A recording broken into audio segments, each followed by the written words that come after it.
Welcome to exam time दोस्तों। मध्य प्रदेश की रियासतों में आज जो हमारा टॉपिक है वो है दोस्तों होलकर रियासत। इससे पहले हम गोंडवाना रियासत कंप्लीट कर चुके हैं, तो वो वीडियो भी आप देख सकते हो। और आज जो हमारा सेकंड टॉपिक है वो है होलकर रियासत।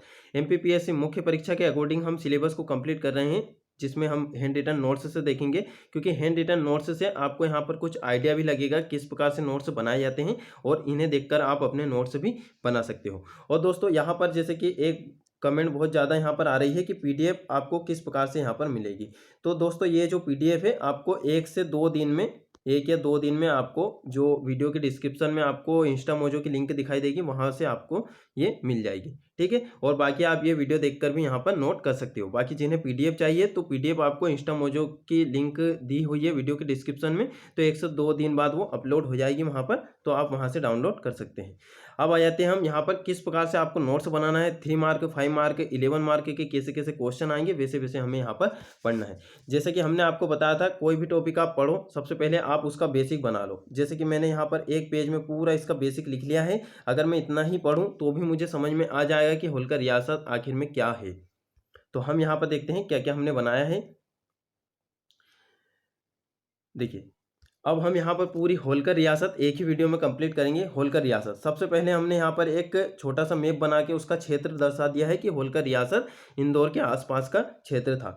अब यहाँ पर पूरी जो प्रक्रिया है वो किस प्रकार से यहाँ पर रही है, तो हम इसे थोड़ा सा यहाँ पर छोटा कर लेते हैं। देखिए, सबसे पहले बात करते हैं दोस्तों कि इस वंश की उत्पत्ति कैसे हुई है। कैसे हम यहाँ पर, क्योंकि कोई भी रियासत को समझने से पहले उसका थोड़ा सा हम यहाँ पर बेसिक जानते हैं, तो इस वंश की उत्पत्ति किस प्रकार से हुई है वो हम यहाँ पर देखेंगे। तो आप यहाँ पर देखोगे दोस्तों कि इनके जो पूर्वज थे वो थे गोकुल मथुरा के निवासी थे और धनगर जाति से संबंधित थे। कुछ कुछ जो इतिहासकार हैं इन्हें राठौर भी मानते हैं। बाकी यहाँ पर जो सर्वमान्य मत है वो है यहाँ पर ये मथुरा के निवासी थे। इनके जो पूर्वज थे मथुरा के निवासी थे और ये धनगर जाति से संबंधित थे। अब उसके बाद में दोस्तों ये चित्तौड़ आकर बसे। चित्तौड़ के बाद में ये दक्षिण औरंगाबाद महाराष्ट्र में आकर ये बसे। उसके बाद में बात करते हैं तो ये होलगांव नीरा नदी के पास में, जो कि पूना के पास में है, नीरा नदी उसी के पास में है एक होलगांव। तो होलगांव से ही इनका नाम होलकर पड़ा, वहीं से, ठीक है। तो वहीं से इनका जो वंश का नाम है क्या पड़ा, होलकर पड़ा, ठीक है। यहीं से होलकर वंश नाम पड़ा।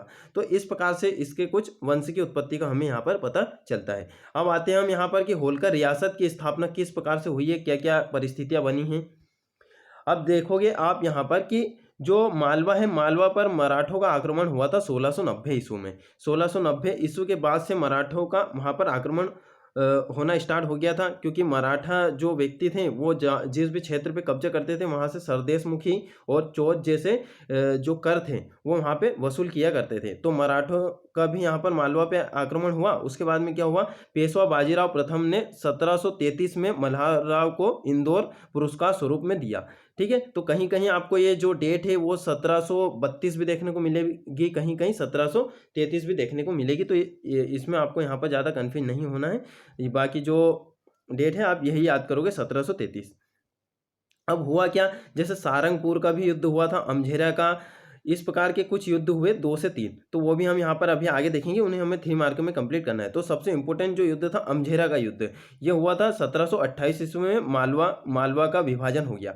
अब 1728 में ये जैसे ही अमझेरा का युद्ध हुआ तो मालवा पे पूर्णतः जो मराठा शक्ति था इसका नियंत्रण स्थापित हो गया है। तो अब इन्होंने क्या करा, होलकर, सिंधिया और पवारों में पूरा मालवा को यहाँ पर बांट दिया।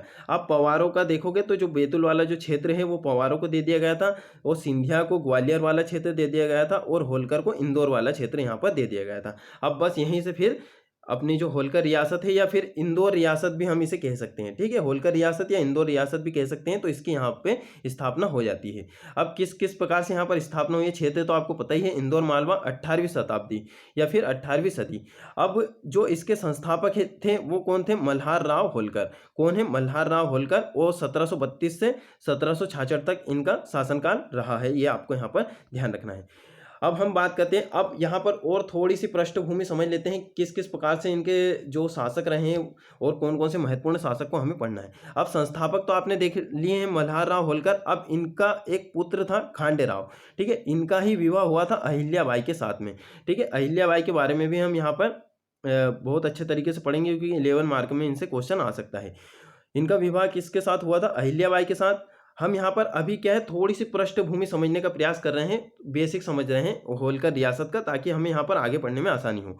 अब इनका जो पुत्र था वो था मालेराव, और इनकी एक पुत्री थी मुक्ताबाई। ठीक है, मुक्ताबाई का ही आगे चलकर जो विवाह है वो यशवंत राव होलकर के साथ में होता है। और फिर देखिए, ये आपको होलकर रियासत में एक चीज़ का यहाँ पर ध्यान रखना है, इनकी जो वंशानुगति है या फिर इनका जो वंश का क्रम है वो क्रमानुसार नहीं चला है। यानी कि देखिए, जैसे कि वंश का क्रम किस प्रकार से, इस प्रकार से चलता है कि पिता के बाद में पुत्र शासक बनेगा, तो इस यहाँ पर ऐसा नहीं हुआ है, क्योंकि कुछ ऐसी परिस्थितियां आई कि इन्हें अलग व्यक्तियों को गोद लेना पड़ा, फिर उन्हें यहाँ पर शासक बनाना पड़ा। ऐसे ही सिंधिया में आप देखोगे, सिंधिया में जितने भी शासक बने हैं वो सब अल्प अवस्था में ही बने हैं। ठीक है, उनका वहाँ पर वंश का कुछ कुछ क्रम चला है, बाकी वहाँ पर जितने भी शासक बने हैं वो अल्प अवस्था में ही बने हैं, यानी कोई 6 वर्ष की उम्र में, कोई 14 वर्ष की उम्र में, इस प्रकार से। अब हम यहाँ पर देखते हैं कि आगे कौन कौन से शासक हुए। अब देखिए, मालेराव, खांडेराव, ये दोनों तो अयोग्य शासक घोषित यहाँ पर हो गए, यानी कि अयोग्य शासक ही थे।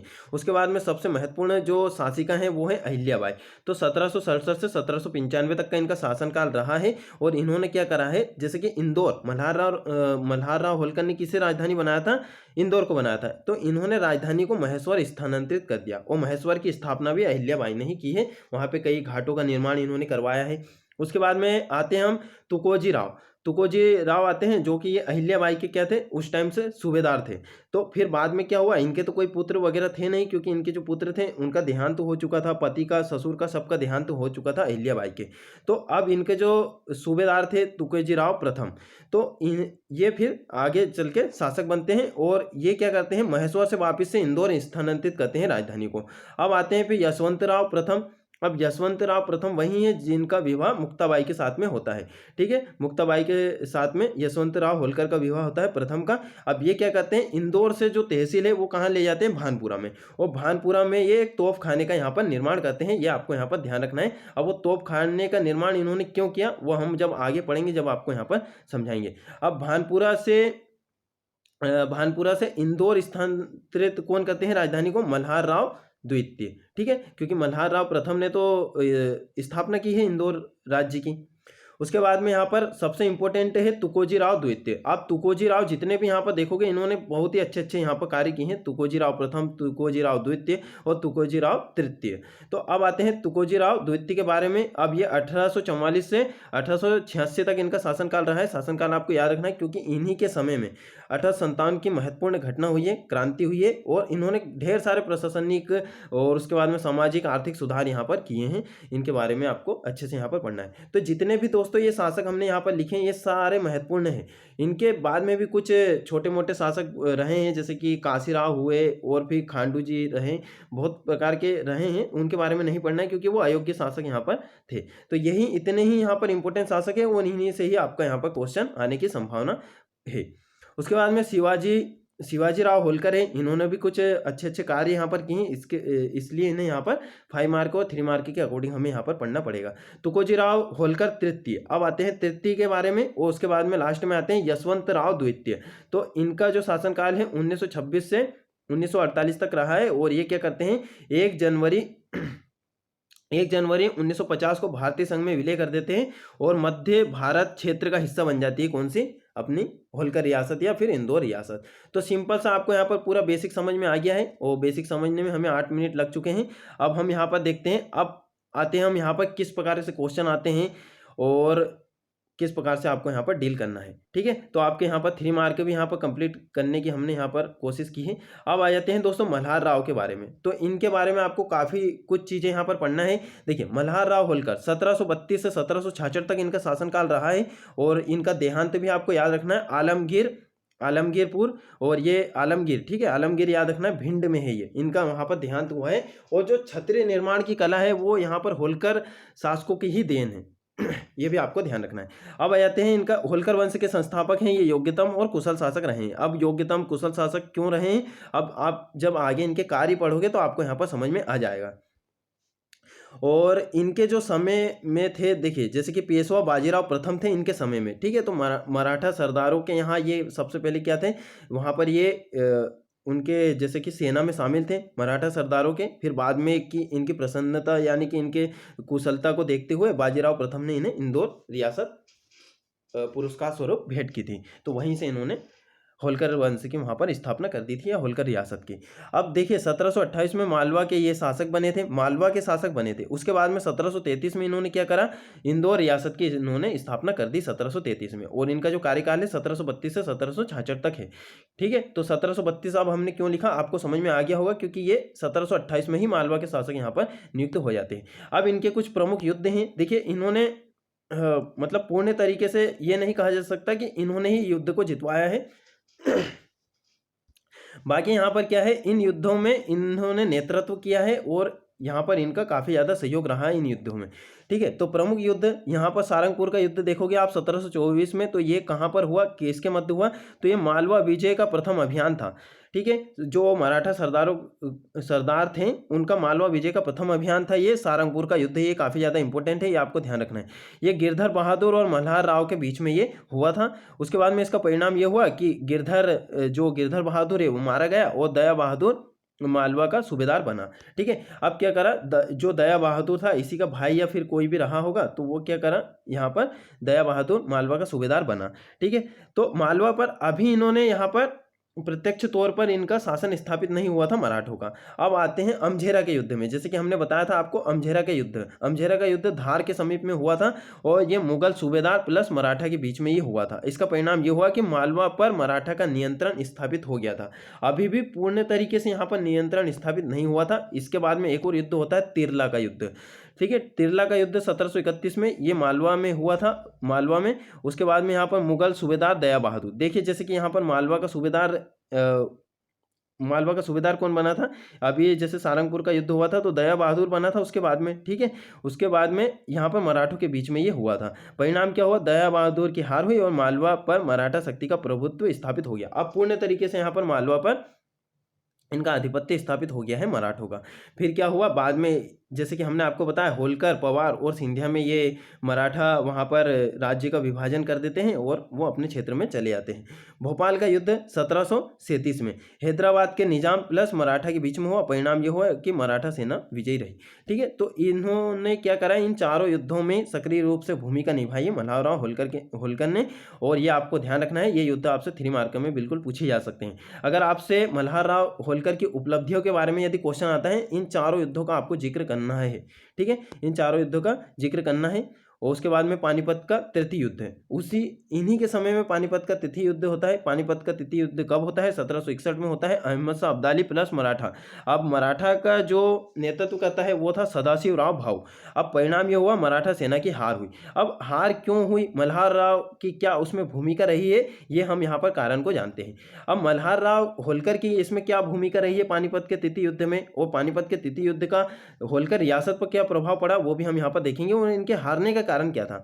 अब इन्होंने क्या करा, मराठा सेनापति सदाशिवराव को आकस्मिक युद्ध यानी छापामार पद्धति की सलाह दी। अब इन्होंने ऐसा कहा सदाशिवराव भाव को कि आप जो हमारे मराठों की जो विशेषता है छापामार युद्ध पद्धति, इसी के अनुसार हम यहाँ पर युद्ध का संचालन करते हैं या फिर युद्ध लड़ते हैं। बाकी इन्होंने इनकी बात यहाँ पर नहीं मानी। फिर सदाशिवराव ने सिफारिश को अस्वीकार कर दिया। अब इन्होंने जो सलाह दी थी, जो सिफारिश दी थी, उसको अस्वीकार कर दिया और इनका काफ़ी ज़्यादा यहाँ पर उपहास उड़ाया गया, मजाक उड़ाया गया, है ना। उपेक्षा होने पर मल्हार राव लड़ाई से अलग हो गए। फिर बाद में ये क्या हुए, अलग हो गए। उसके बाद में सलाह की उपेक्षा का परिणाम ये हुआ कि मराठाओं की हार हुई। ठीक है, तो ये नहीं कहा जा सकता कि इनकी सलाह ना मानी इसके कारण ही हार हुई, कुछ अन्य कारण भी रहे होंगे। बाकी मल्हार राव जो होलकर हैं उनकी इतनी यहाँ पर भूमिका रही है कि इन्होंने सलाह दी थी, उस सलाह को अगर मानते तो काश वो युद्ध यहाँ पर पानीपत का जो तृतीय युद्ध है वो जीत सकते थे। ठीक है, संभावना वहाँ पर व्यक्त की जा सकती थी कि जीत सकते थे। अब जो पानीपत का तृतीय युद्ध है, अब ये तो यहाँ पर पानीपत के तृतीय युद्ध को लड़ने चले गए। अब उसके बाद में यहाँ पर क्या क्या घटनाक्रम हो गए, तो इसका भी यहाँ पर अप्रत्यक्ष तौर पर या प्रत्यक्ष तौर पर काफ़ी ज़्यादा यहाँ पर होलकर रियासत पर प्रभाव पड़े हैं। हम देखते हैं कौन कौन से प्रभाव पड़े हैं कि सदाशिव द्वारा उपेक्षा करने पर मल्हार राव युद्ध से अलग हुए हैं और चंद्रवतों ने रामपुर भानपुर क्षेत्र में सत्ता स्थापित की। अब इन्होंने क्या करा, जो रामपुर भानपुर क्षेत्र है वहाँ पर सत्ता स्थापित कर ली किन्होंने, चंद्रवतों ने, क्योंकि यहाँ पर जो मल्हार राव होलकर है वो तो वहाँ पर युद्ध में व्यस्त थे। उसके बाद में विदिशा मराठों के हाथ से निकल गया, विदिशा भी मराठों के हाथ से निकल गया। कुंभेर दुर्ग घेरे में एकमात्र पुत्र खंडेराव की मृत्यु हो जाती है, और जो कि कुंभेरगढ़ जो दुर्ग है वो कहाँ है, भरतपुर राजस्थान में है। ठीक है, तो इनका जो एकमात्र पुत्र है खंडेराव, इनकी यहाँ पर मृत्यु हो जाती है। तो अब देखते हैं हम क्या क्या परिस्थितियां बनी हैं। परिस्थितियां हमने देख ली है, उसके बाद में आगे की क्या स्थिति है, अब किस प्रकार से शासन का संचालन होगा, क्योंकि अब यहाँ पर बहुत ही विकट यहाँ पर समस्या आ चुकी है। क्योंकि यहाँ पर पूरी तरीके से आप देखोगे उनके एकमात्र पुत्र की यहाँ पर मृत्यु हो जाती है, उसके बाद में इनका जो पुत्र रहता है उनकी भी यहाँ पर मृत्यु हो जाती है, फिर कुछ समय बाद मल्हार राव होलकर की भी यहाँ पर मृत्यु हो जाती है, फिर उसके बाद में आती है अहिल्याबाई। अब देखिए इनकी कुछ राजनीतिक उपलब्धियां भी हैं, तो राजनीतिक उपलब्धियों में इनके जो चारों युद्ध हैं वो आपको बता देना है। मालवा पर मराठा सत्ता स्थापना में इनका योगदान है। उसके बाद में सारंगपुर, तिरला, भोपाल युद्ध में इनका नेतृत्व था, और 1747 में इंदौर में राजवाड़ा का इन्होंने निर्माण कराया है। इस प्रकार से इनकी कुछ उपलब्धियां हैं। उसके बाद में 1752 में निजाम को भालकी मुकाम युद्ध में पराजित किया था इन्होंने। 1764 में सुजाउद्दौला को अंग्रेजों के विरुद्ध यहाँ पर इन्होंने सहायता दी थी। ठीक है, बंगाल के नवाब। तो ये आपको यहाँ पर ध्यान रखना है। अब आ जाते हैं, देखिए हम क्या कर रहे हैं, यहाँ पर जो अयोग्य शासक रहे हैं उनके बारे में नहीं पढ़ रहे हैं। जैसे कि अगर आपसे अभी खांडेराव के बारे में यदि पूछा जाए तो आप उसके बारे में 3 मार्कर आ सकता है ज़्यादा से ज़्यादा, तो आप इस प्रकार से यहाँ पर लिख सकते हो कि इनकी जो मृत्यु है इनकी जो मृत्यु है ये कुंभेरगढ़ दुर्ग घेरे में हो गई है, और ये मल्हार राव होलकर के एकमात्र पुत्र थे, इनका विवाह अहिल्याबाई के साथ में हुआ। तो बस इनकी ज़्यादा कुछ उपलब्धियाँ यहाँ पर नहीं रही है। ठीक है, और इनके पुत्र का आप यहाँ पर नाम लिख सकते हो। तो बाकी अगर आपसे 5 मार्क 11 मार्क पूछे जाएगा तो जो हमने महत्वपूर्ण शासक अभी आपको बताए हैं, जैसे हमने बेसिक जब पढ़ा था उसमें बताए थे, उनके बारे में आपसे पूछा जाएगा। तो दोस्तों ये जो होलकर रियासत है इसका थोड़ा कंटेंट बड़ा है, तो यहाँ पर वीडियो में काफ़ी ज़्यादा यहाँ पर टाइम लग सकता है, फिर भी हम यहाँ पर जल्दी से कवर करने का प्रयास करते हैं। अब आ जाते हैं हम देवी अहिल्याबाई होलकर। 1767 से 95 तक इनका शासन रहा है। अब ये मल्हार राव का इनका स्वर्गवास हो जाता है। सबसे पहले हम देखते हैं इनका जन्म।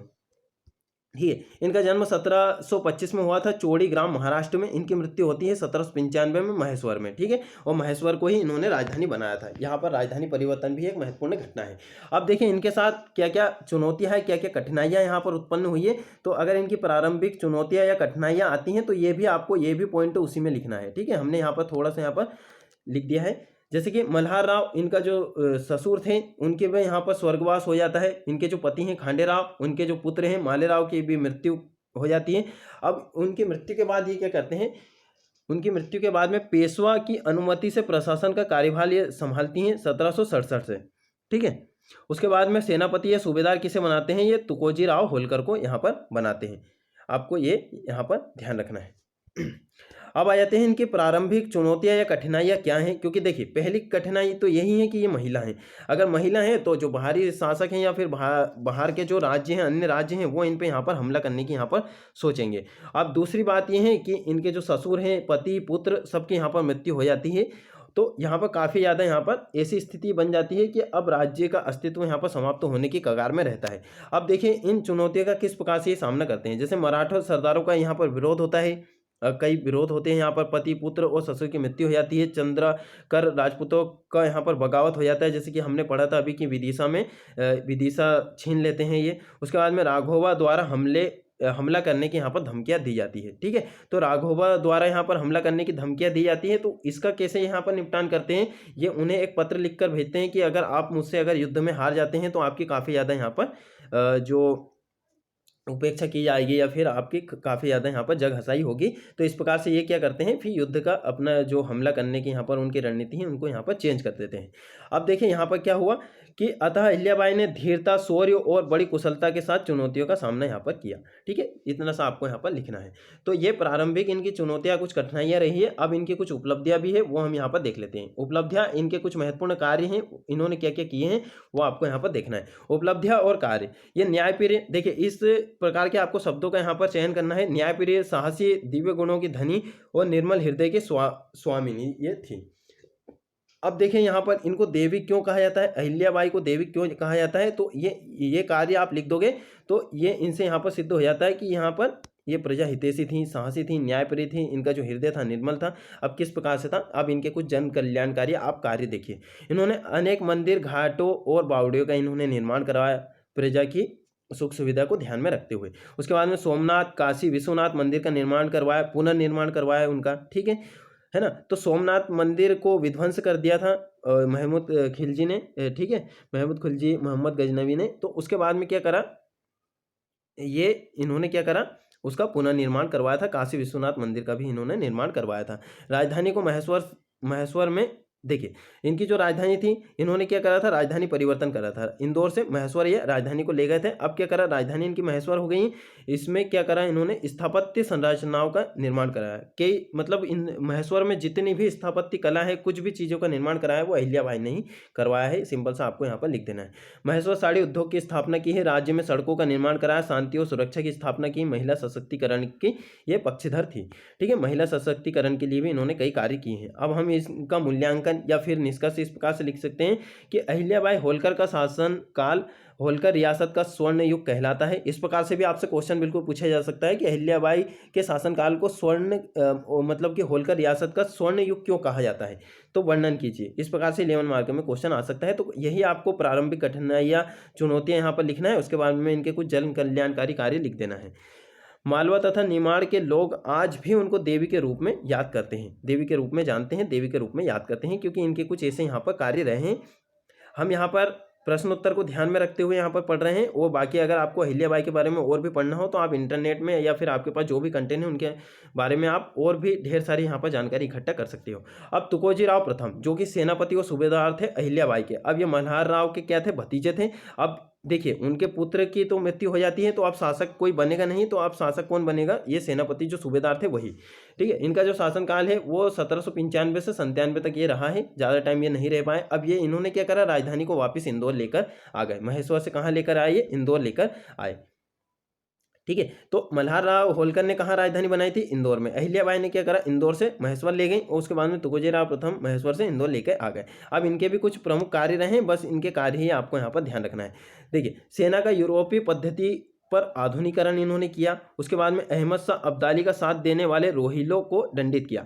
अब जो पानीपत का जो युद्ध हुआ था उस समय क्या करा था, जो रोहिलो थे, है ना, इन्होंने क्या, किसका साथ दिया था, अहमद शाह अब्दाली का। तो उन्होंने ये जो तुकोजी राव प्रथम है, इन्होंने क्या करा, रोहिला को यहाँ पर दंडित किया। भरतपुर के खिलाफ यहाँ पर सफल अभियान चलाया, जिसमें जिस आपने देखा होगा कि जिसमें जो कुंभलगढ़ दुर्ग है भरतपुर, तो वहाँ पे किसकी मृत्यु हो गई थी, खांडू जी की, ठीक है, खांडू जी राव की।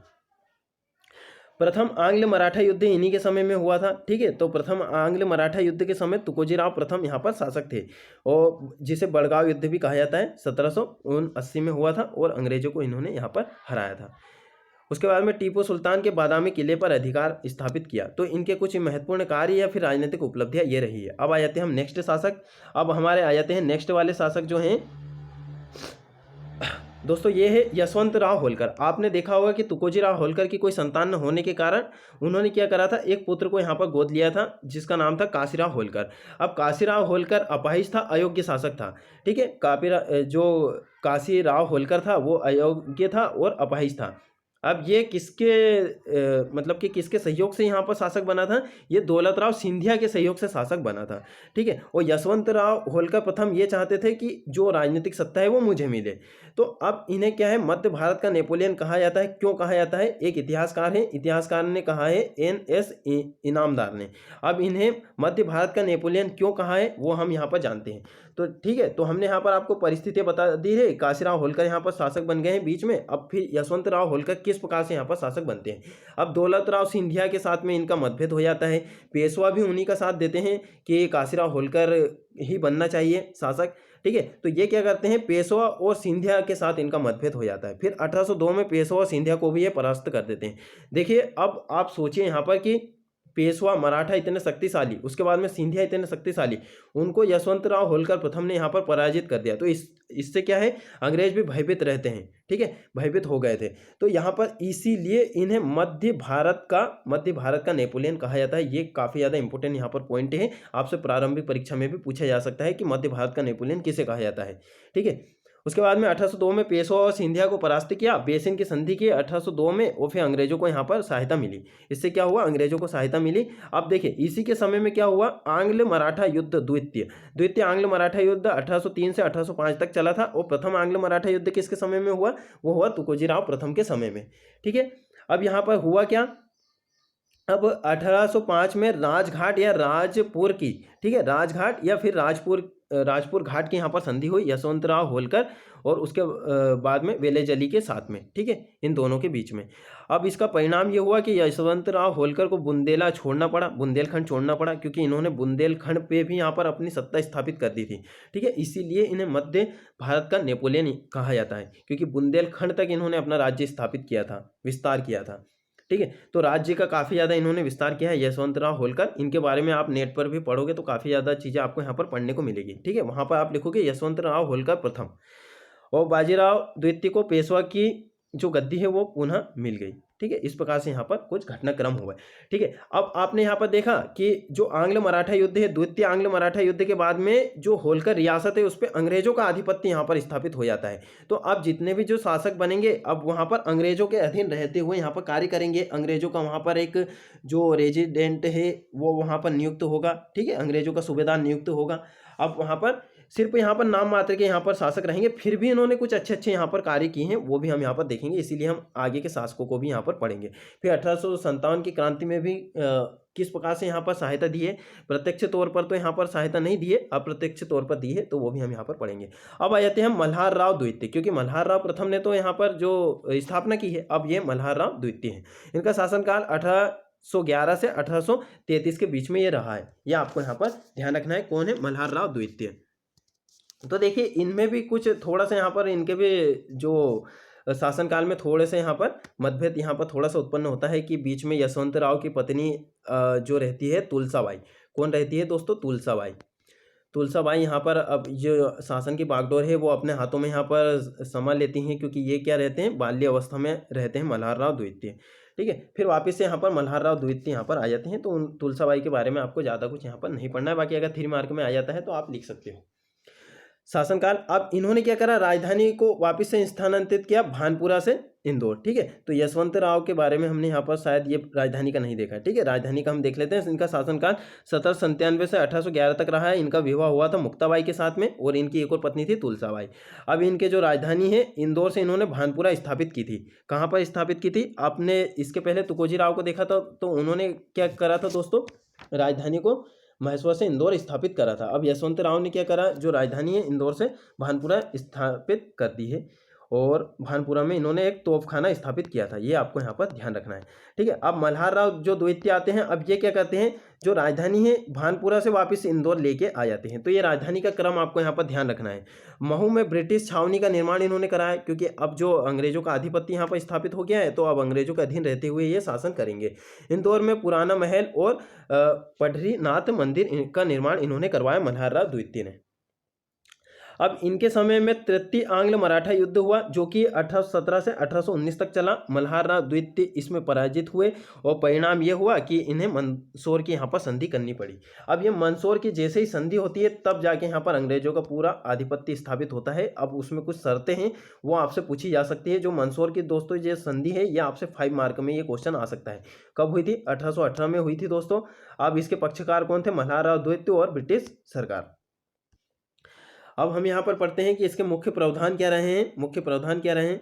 तो देखिए, ये अंग्रेजों ने मुख्य प्रावधान ये रखे कि राज्य का 2/3 हिस्सा अंग्रेजों को प्राप्त होगा।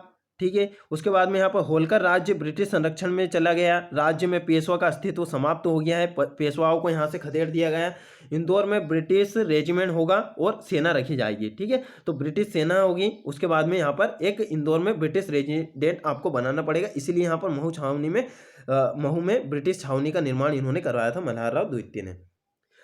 अंग्रेज कंपनी अपना संरक्षण प्रदान करेगी, तभी अंग्रेज कंपनी अपना संरक्षण यहाँ पर प्रदान करेगी। अब देखिए यहाँ पर 1833 तो आ गया, अब 1857 में ज़्यादा कोई समय है नहीं, तो यहाँ पर देखिए अब ब्रिटिशों के ये अधीन है, इसलिए इन्होंने यहाँ पर प्रत्यक्ष तौर पर 1857 की क्रांति में भाग नहीं लिया।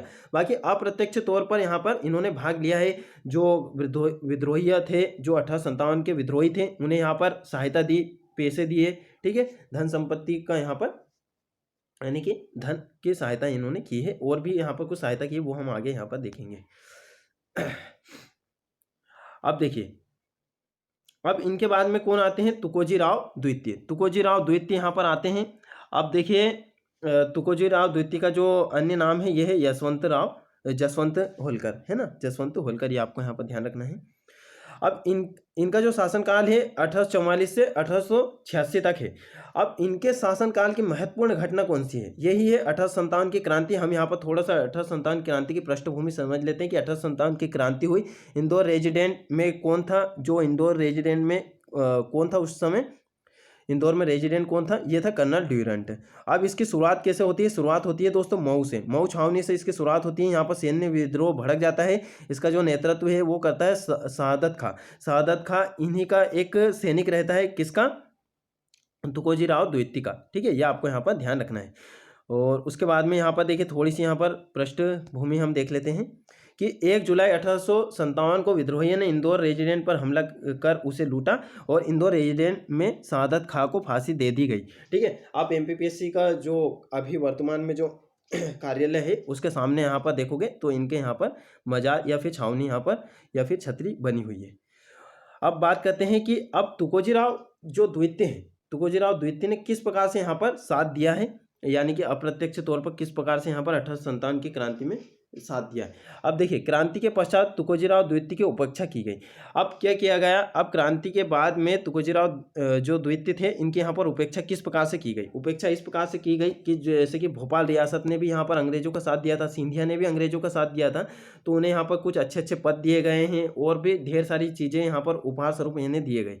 बाकी यहाँ पर जो तुकोजी राव द्वितीय हैं, इनकी केवल यहाँ पर प्रशंसा की गई। अब प्रशंसा का भी कुछ कारण रहा होगा कि किस कारण से यहाँ पर प्रशंसा की गई, केवल प्रशंसा की गई, बाकी यहाँ पर इन्हें कुछ नहीं दिया गया। ठीक है, और ना ही इन्हें ज़्यादा सम्मानित किया गया। तो इसके कुछ प्रमुख कारण है कि तुकोजी राव जो द्वितीय हैं, इन्होंने 1857 की क्रांति में यहाँ पर भाग लिया है। किस प्रकार से लिया है या फिर सहायता की है, तो उसके कुछ यहाँ पर प्रमाण उपलब्ध हैं। जैसे कर्नल ड्यूरेंट का आपसी द्वेष, कर्नल ड्यूरेंट के साथ इनका आपसी द्वेष हो गया था उस टाइम में, है ना, क्योंकि 1857 की क्रांति जैसे ही यहाँ पर घटने वाली थी, या शहादत खां जैसे ही यहाँ पर हमला बोलने वाले थे, तो इन्होंने क्या करा, यशवंत राव नहीं, सॉरी दोस्तों, जो तुकोजी राव थे, इन्होंने क्या करा, कर्नल ड्यूरेंट को कहा कि आप जो भी हैं, यानी कि आपकी जो पत्नी है, उसके बाद में आपका जो धन संपदा है, ये आप यहाँ पर लेकर जल्दी से यहाँ से निकल जाइए, क्योंकि यहाँ पर विद्रोह भड़कने वाला है। ठीक है, तो कर्नल ड्यूरेंट ने इनकी बात यहाँ पर नहीं मानी, इसलिए इनका यहाँ पर इनसे द्वेष हो गया था। उसके बाद में विद्रोहियों की अप्रत्यक्ष इन्होंने सहायता की है, शहादत खां की सहायता की है। अब शहादत खां की बात करते हैं तो ये तुकोजी राव से द्वितीय से ही प्रेरणा लेकर इन्होंने विद्रोह को भड़काया था, यह आपको यहाँ पर ध्यान रखना है। अतः तुकोजी राव ने आंतरिक योगदान 1857 की क्रांति में दिया है। अब देखिए, यहाँ पर कुछ जो सुधार कार्य हैं इन्होंने किए हैं। बाकी इनके जो सुधार कार्य है वो इस प्रकार से मैं लिखना चाहता था, प्रशासनिक, सामाजिक और आर्थिक। बाकी इतने ज़्यादा यहाँ पर पॉइंट मुझे नहीं मिले, तो आप इस प्रकार से यहाँ पर सुधार लिख सकते हो, जैसे कि मैंने यहाँ पर लिखे हैं। ठीक है, यहाँ पर इस प्रकार से सुधार लिख सकते हो, बीच में इस प्रकार का गोला बना के। और देखिए, इंदौर खंडवा रेलवे लाइन का निर्माण कराया है, और निर्माण करने के लिए इन्होंने क्या करा है, जो ब्रिटिश सरकार है उन्हें यहाँ पर कुछ कर्ज दिया था या फिर पैसे यहाँ पर दिए थे, ये इंदौर खंडवा रेलवे लाइन का निर्माण कराने के लिए। शिक्षा है तो इंदौर में विद्यालय स्थापित करवाए, कृषि सुधार के लिए भूमि की पैमाइश की गई है, भूमि की नाप करवाई, किसानों को ऋण प्रदान किए हैं जिसे तकाबी ऋण कहा जाता था, और पंचायत पद्धति का यहाँ सफलतापूर्वक संचालन किया है। उसके बाद में यहाँ पर राज्य की आमदनी हेतु जंगल खाता विभाग खोला इन्होंने, नर्मदा नदी पर पुल निर्माण की आधारशिला इन्होंने रखी है, इंदौर में दुकानें खुलवाई है व्यापारियों के लिए, व्यापारियों के आर्थिक सहायता से साहूकारों को संकट से मुक्ति दिलाई है। यानी कि देखिए, व्यापारियों की आर्थिक सहायता की है, उसके बाद में साहूकारों के संकट से इन्हें मुक्ति मिलाई है, यानी कि आपको कर्ज इनसे नहीं लेना पड़ेगा, डायरेक्ट आप यहाँ पर हमारे जो होलकर रियासत है इससे यहाँ पर कर्ज ले सकते हो, और अपना जो भी आप व्यापार स्थापित करना चाहते हो वो कर सकते हो। सस्ते कपड़े है तो स्टेट मिल की इन्होंने स्थापना की है। तो इनके कुछ यहाँ पर प्रमुख कार्य रहे। अब आ जाते हैं हम शिवाजी राव होलकर, 1886 से 1903 तक ये रहे हैं, और तुकोजी राव द्वितीय के ये पुत्र हैं। ठीक है, तुकोजी राव द्वितीय के ये पुत्र हैं, और ये शिक्षित, कुशल और योग्य शासक थे। इनके कुछ प्रमुख कार्य हम देख लेते हैं। तुकोजी राव अस्पताल की इन्होंने स्थापना कराई है अपने पिता के नाम पे 1887 में। उसके बाद में इंदौर में तकनीकी संस्थान 1889 में स्थापना कराई है। उसके बाद में यहाँ पर उच्च शिक्षा संस्थान 1891, जिसे होलकर कॉलेज के नाम से जाना जाता है। उसके बाद में इन्होंने और भी कार्य किए हैं, जैसे कि शिव विलास, सुख विलास और दरियाव महल का निर्माण इन्होंने करवाया है। इंदौर में लाल बाग पैलेस का निर्माण कराया है, ये काफ़ी ज़्यादा इंपॉर्टेंट है। और ये अन्य जैसे कि आप देखोगे यहाँ पर पुलिस के एग्जाम है, एसआई के एग्जाम है, इनमें यहाँ पर ये पूछा जा चुका है, हमें आपको ये ध्यान रखना है। लाल बाग पैलेस का निर्माण इन्होंने करवाया है। और इस प्रकार से क्वेश्चन आता है कि लाल बाग पैलेस का निर्माण इंदौर में किसने करवाया, तो आपको लगाना है शिवाजी राव होलकर। अकाल के दौरान गरीब खानों की इन्होंने स्थापना की है। ठीक है, अब हम आ जाते हैं हमारे जो सबसे लास्ट वाले जो शासक हैं, इनके बाद में भी एक और शासक हैं हमारे, उन्हें भी हम यहाँ पर देखेंगे, यशवंत राव। ठीक है, तो तुकोजीराव होलकर तृतीय। अब तुकोजीराव होलकर तृतीय 1903 से 1926 तक इन्होंने इनका शासनकाल रहा है। अब इसी के बीच में आपको पता है कि 1914 में यहाँ पर प्रथम विश्व युद्ध हो जाता है, तो इनके कार्य उसी से ही संबंधित यहाँ पर रहेंगे। ठीक है, देखिए 1914 में 6 रोगियों हेतु एक सेनिटोरियम का खोला इन्होंने इंदौर में। ठीक है, अब देखिए ये आपको स्थान लिखने की आवश्यकता नहीं है, या फिर स्थान इसमें यहाँ पर लिखने की आवश्यकता नहीं, क्योंकि इनकी जो रियासत है वो इंदौर में स्थापित है। तो जो भी चीज़ का ये निर्माण कराएंगे अधिकतर कहाँ स्थापित करवाएंगे, इंदौर में ही स्थापित कराएंगे। केवल एकमात्र अहिल्याबाई ऐसी शासिका रही हैं जिन्होंने महेश्वर में, या फिर आप देखोगे तो बिहार तक यहाँ पर इन्होंने निर्माण करवाए हैं। उनके राज्य में भी कई सारे यहाँ पर कार्य करवाए हैं। ठीक है, और गुजरात में भी उन्होंने कई सारे यहाँ पर निर्माण कार्य करवाए हैं। और बाकी अधिकतर जो शासक हैं उन्होंने इंदौर के आसपास या फिर इंदौर में ही निर्माण करवाए हैं। 1914 में इंदौर में हुकुमचंद मिल की स्थापना इन्होंने की है। 1914 की बात करते हैं तो प्रथम विश्व युद्ध में अंग्रेज सरकार की इन्होंने सहायता की है। नवरत्न मंदिर का इन्होंने निर्माण करवाया है। वर्तमान में केंद्रीय संग्रहालय के नाम से उसे जाना जाता है, या फिर केंद्रीय संग्रहालय वहाँ पर स्थित है। अब आते हैं हम यहाँ पर, अब देखिए हमारे यहाँ पर कंप्लीट होने की कगार पे हम आ चुके हैं। अब देखते हैं यहाँ पर, देखिए कृषकों की उन्नति है तो सहकारी समितियों की स्थापना की है। संस्कृत विश्वविद्यालय और विश्वविद्यालय ने दोस्तों संस्कृत महाविद्यालय और महिला महाविद्यालय और अहिल्या आश्रम, ये किसके लिए स्थापित करवाया था इन्होंने, जो निर्धन व्यक्ति हैं या फिर जो अनाथ है या विधवा हैं उनके लिए यहाँ पर ये स्थापित कराया था। उन्हें यहाँ पर शिक्षा दी जाती थी। विधवा विवाह और सिविल मैरिज कानून इन्होंने बनाए हैं। अब आ जाते हैं हमारे सबसे अंतिम शासक यशवंत राव होलकर द्वितीय। इनके बारे में आपको पढ़ना है। 1926 से लेकर 1948 तक इनका शासनकाल रहा है। और इनके शासनकाल की कुछ महत्वपूर्ण घटना है वो आप देख लीजिए कि भारत को स्वतंत्रता मिली, रियासतों का एकीकरण इनके समय में हुआ। और 1 जनवरी 1950 को भारतीय संघ में इन्होंने अपने जो रियासत हैं, जो होलकर रियासत है, उसका विलय कर दिया, संधि पर हस्ताक्षर कर दिए और मध्य भारत क्षेत्र का हिस्सा यहाँ पर बन गई। तो इंदौर रियासत किसका हिस्सा बन गई, मध्य भारत क्षेत्र का हिस्सा बन गई। और इसी प्रकार से सिंधिया रियासत भी यहाँ पर मध्य भारत क्षेत्र का हिस्सा बन जाती है। और जैसे कुछ समय के लिए ग्वालियर यहाँ पर राजधानी रहती है, कुछ समय के लिए इंदौर यहाँ पर राजधानी रहती है। 6 माह के लिए आपको ध्यान रखना है मध्य भारत क्षेत्र की। अब 1935 में इन्होंने क्या करा, श्री क्षत्रिय धनगर सेवा संघ की स्थापना की, क्योंकि इनके जो पूर्वज थे किस जाति से संबंधित थे, धनगर जाति से संबंधित थे, इसलिए इन्होंने श्री क्षत्रिय धनगर सेवा संघ की स्थापना की। और 1935 में ही हवाई अड्डे का निर्माण कराया। इंदौर में यशवंत सागर बड़ा जलाशय बनवाया और होलकर क्रिकेट टीम की इन्होंने स्थापना की। ठीक है, तो आपको देखिए ये जो शासक के बारे में हमने जो चीज़ें पढ़ी हैं ये काफ़ी ज़्यादा इंपॉर्टेंट है। इनके बाद में भी आप ढेर सारी चीज़ें आपको पढ़ने के लिए मिलेगी, वो आपको इंपॉर्टेंट नहीं है। ये चीज़ आप लिखोगे तो आपको काफ़ी ज़्यादा यहाँ पर मार्क्स मिलेंगे कि इन्होंने महत्वपूर्ण चीज़ें क्या करवाई है, कौन सी चीज़ों का निर्माण कराया है, कौन सी संधि करी है, कौन से युद्ध करे हैं, है ना। यही चीज़ इंपॉर्टेंट रहती है हर शासक में, आपको यही यहाँ पर ध्यान रखना है। और बाकी कुछ जैसे कि मार्तंड राव हुए हैं, हरिराव हुए हैं, खंडेराव हुए हैं, उसके बाद में और भी ढेर सारे छोटे मोटे शासक हैं, काशीराव हुए हैं। इनके बारे में आपको यहाँ पर ज़्यादा क्वेश्चन यहाँ पर नहीं आएंगे, इनके बारे में क्वेश्चन नहीं आएगा। ठीक है, 3 मार्क उनके बारे में आ सकता है, तो एक हल्की से आप नज़र उन पर डाल लीजिएगा। बाकी इनके बारे में जो महत्वपूर्ण शासक है वो हमने यहाँ पर देख लिए हैं। अब आ जाते हैं स्थापत्य कला में क्या योगदान है होलकर रियासत का, वो हम यहाँ पर देख लेते हैं। और शिक्षा क्षेत्र में क्या है उसके बाद में और भी देखते हैं हम यहाँ पर आगे क्या क्या योगदान है इनके। देखिए 1747 में राजवाड़ा का निर्माण करवाया, किसने करवाया था, मल्हार राव प्रथम ने। और महेश्वर किले का निर्माण अहिल्याबाई ने करवाया। 1754 में छत्रीबाग क्षेत्र बसाया किसने? अहिल्याबाई ने। भानपुरा में तोपखाने का निर्माण यशवंतराव प्रथम ने। इंदौर में पुराने महल या फिर पाटरीनाथ मंदिर या ब्रिटिश छावनी का निर्माण किसने कराया? मल्हारराव द्वितीय ने। उसके बाद में लालबाग पैलेस या होलकर महाविद्यालय का निर्माण किसने कराया? शिवाजी राव ने। संस्कृत महाविद्यालय हुकुमचंद्र मिल का निर्माण किसने कराया? तुकोजीराव तृतीय ने करवाया। ठीक है। उसके बाद में इनका छत्री निर्माण कला में काफ़ी ज़्यादा योगदान है। छत्री निर्माण कला में इनका योगदान है। राजपूत राज्यों से विपरीत थी इनकी छत्रियाँ, और इनकी छत्रियों में कुछ मुगल प्रभाव भी यहाँ पर देखे गए हैं, और अलंकरण सजावट भरपूर थी। तो ये भरपूर सजावट देखने को आपको मिलेगी इनकी छत्रियों में। उसके बाद में यहाँ पर जो सर्वप्रथम उल्लेख है आलमपुर भिंड में मल्हार राव की यहाँ पर छत्री स्थापित है। अन्य भी शासकों की आप छत्रियाँ लिख सकते हैं, सभी की यहाँ पर छत्रियाँ स्थापित है। ठीक है। तो आप यहाँ पर उदाहरण स्वरूप ले सकते हैं कि तुकोजीराव प्रथम द्वितीय तृतीय की छत्रियाँ, उसके बाद में मल्हार राव द्वितीय की छत्रियाँ। ठीक है। तो सबसे पहली जो छतरी बनाई गई थी वो थी मल्हार राव की। ठीक है। कहाँ पर? आलमपुर भिंड में। अब हम यहाँ पर वो देख लेते हैं इनके कुछ प्रशासनिक व्यवस्था है, प्रशासन की कैसी व्यवस्था थी इनकी।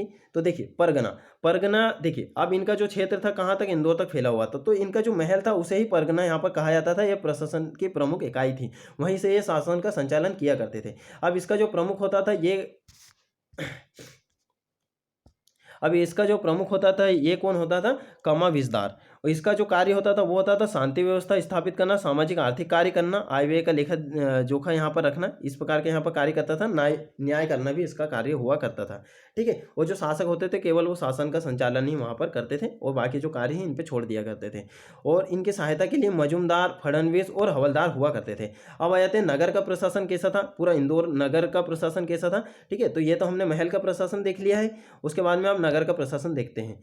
नगर पुलिस प्रशासन भी उसे हम कह सकते हैं, और इसका जो प्रमुख था वो कोतवाल हुआ करता था। इसका कार्य होता था भूमि का क्रय विक्रय करना, हाट बाजार की देखरेख करना, उसके बाद में जन सामान्य के झगड़े को निपटाना।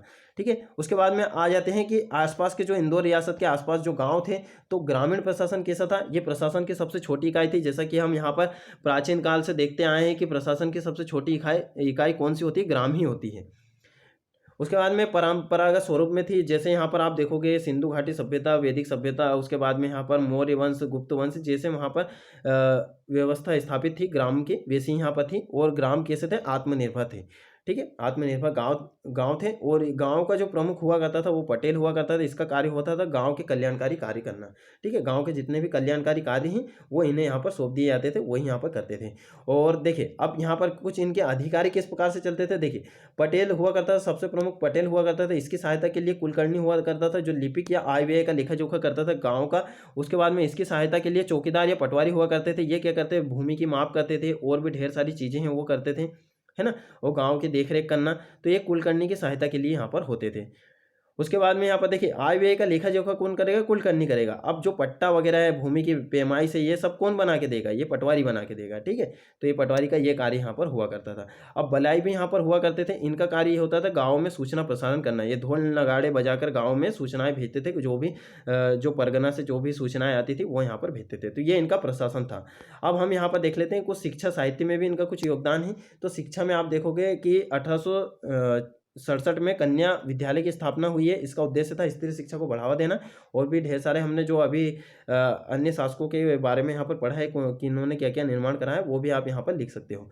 1913 में अहिल्या आश्रम की स्थापना की उद्देश्य था अनाथों और विधवाओं को यहाँ पर शिक्षा देना। भाषा और साहित्य में भी देखिए फारसी मातृभाषा तो इनकी थी मराठी, क्योंकि मराठा सरदार के ही ये सैन्य सेवा दिया करते थे। तो मातृभाषा मराठी थी, और हिंदी को इन्होंने बढ़ावा दिया। अब हम किस प्रकार से कह सकते हैं कि हिंदी को बढ़ावा दिया? तो हिंदी में प्रशासनिक इनके जो पूरे कार्य थे वो हिंदी में ही होते थे। प्रशासनिक कार्य जितने भी होते थे वो हिंदी में ही होते थे। ठीक है। शिवाजी राव थे इनके समय में। 1915 में इंदौर में हिंदी साहित्य सभा स्थापित हुई थी। तो ये हमारा यहाँ पर पूरा होलकर रियासत कंप्लीट हो चुका है। आप इससे अच्छे से यहाँ पर नोट्स बना सकते हो। जिस प्रकार से हमें यहाँ पर समझाने का हमने प्रयास किया है, आप यहाँ पर समझोगे, खुद से भी यहाँ पर थोड़ा सा पढ़ोगे तो आपको यहाँ पर समझ में आ जाएगा। और अब तक इससे 2 ही यहाँ पर प्रश्न आए हैं। आप देखोगे यहाँ पर पहला पूछा गया था 3 मार्क में 2016 में अहिल्याबाई होलकर के बारे में। उसके बाद में यहाँ पर भीमा नायक 2019 में ही पूछा गया। आप सोचोगे भीमा नायक कैसे यहाँ पर पूछा गया? क्योंकि जो होलकर रियासत थी केवल इंदौर में ही नहीं स्थापित थी। ये यहाँ पर आप देखोगे इसमें जो निमाड़ क्षेत्र थे, कुछ निमाड़ का भी यहाँ पर क्षेत्र आता था। तो ठीक है, तो वहाँ पर पिंडारी थे, भील थे, तो यहाँ पर ये क्या करते थे, मराठों का यहाँ पर साथ दिया करते थे। ठीक है, तो यहाँ पर ये प्रशंसक थे किसके, होलकर रियासत के। तो भीमा नायक को भी आपको इसी होलकर रियासत के अंतर्गत यहाँ पर पढ़ना है। तो दोस्तों इस प्रकार से हमने यहाँ पर नोट्स बनाए हैं, और ये नोट्स की जो पीडीएफ है दोस्तों, आपको 1 से 2 दिन में आपको जो वीडियो के डिस्क्रिप्शन में आपको इंस्टामोजो की लिंक दिखाई देगी, वो आपको मिल जाएगी। उसके बाद में आपको और क्या मिलेगा, उसके बाद में आपको जो प्रारूप लेखन है उसकी पीडीएफ यहाँ पर मिल जाएगी। कुछ 3 मार्कर की पीडीएफ आएंगी, वो आपको 1 अक्टूबर से यहाँ पर मिलना स्टार्ट हो जाएगी। ठीक है, लिखने में भी काफ़ी यहाँ पर समय लगता है। उसके बाद में यहाँ पर कुछ हम क्या है अच्छे से यहाँ पर सोच समझ के लिखते हैं। तो इस प्रकार से आपको अन्य जो पीडीएफ हैं, तो आपको यहाँ पर इंस्टामोजो की लिंक आपको डिस्क्रिप्शन में दी गई है, वहाँ से आपको मिल जाएगी। और 44 टेस्ट हुए थे हमारे मेंस के, वो भी आप वहाँ पर से डाउनलोड कर सकते हो। 185 रुपये वहाँ पर उसका प्राइस रखा गया है। और अब हमारे कुछ महत्वपूर्ण नोट्स आने वाले हैं, तो आगामी समय में हमारे कुछ महत्वपूर्ण नोट्स आएंगे। आपका जो जब तक मेंस ना हो उससे पहले हम यहाँ पर आपको महत्वपूर्ण नोट्स आपको यहाँ पर दे देंगे। ठीक है, और इनसे आप यहाँ पर अपने नोट से कवर कर लिए। ठीक है दोस्तों, मिलते हैं नेक्स्ट वीडियो में, और आपको फिर आगे की रियासत के लिए भी हम यहाँ पर प्रयास करेंगे। आगे की रियासत भी आपको यहाँ पर कंप्लीट करा देंगे, इससे आपके यहाँ पर बेहतरीन यहाँ पर तैयारी हो जाएगी।